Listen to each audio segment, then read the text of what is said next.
Hey, what's going on, guys? There will be times when dealing with your in-laws that things get heated.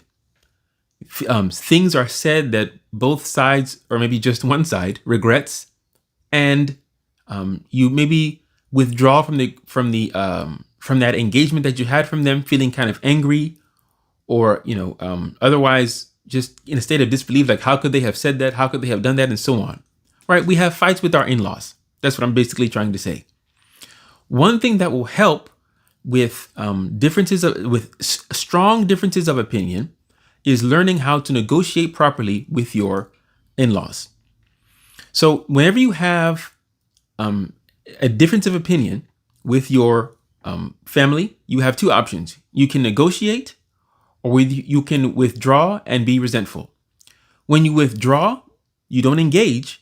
It removes the opportunity for the relationship to improve. And I have already discussed the importance of our relationships with our families in general, in-laws and families in general.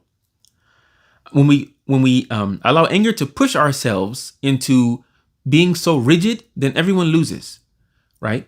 We kind of lose the opportunity to grow in our relationship, because in fact, the best relationships that we have are relationships where everything, you first meet each other, everything is fine.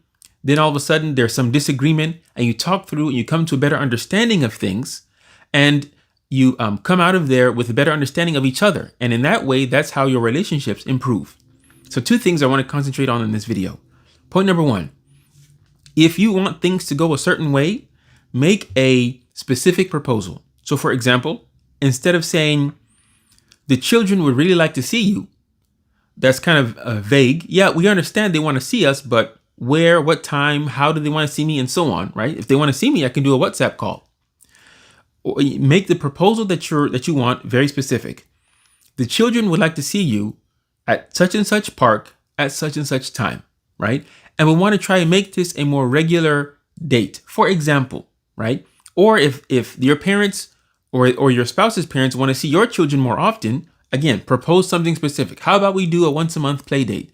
Or how about we do every other month we switch off? Something like that. You come to my house, I come to your house, and so on.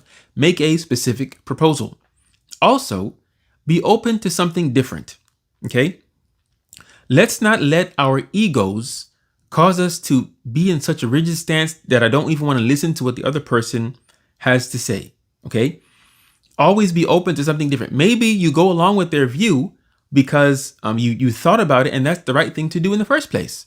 So always just put your ego to the side and seriously listen to what your parents have to say. Always keep in mind too that they've lived, several decades longer than you have. So they do have a little bit more life experience.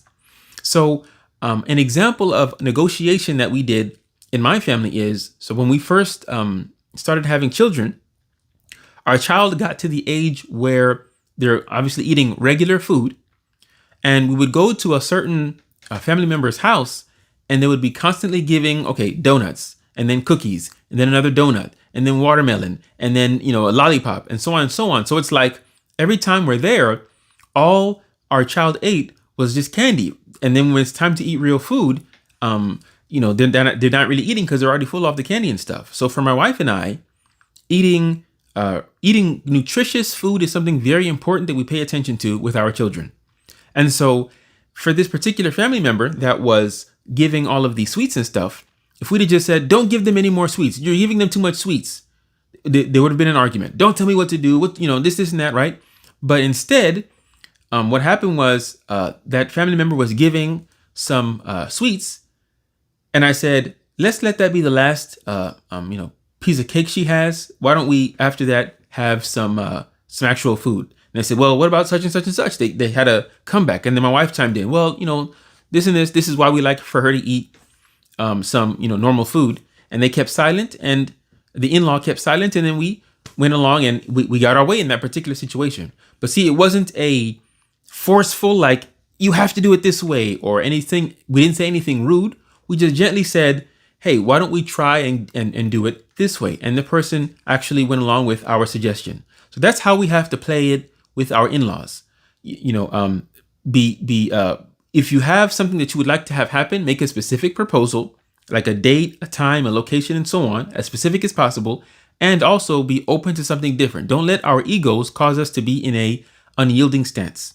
Okay? So always be open to negotiation, not to withdrawal and resentment. Talk to you guys later. Assalamu alaikum.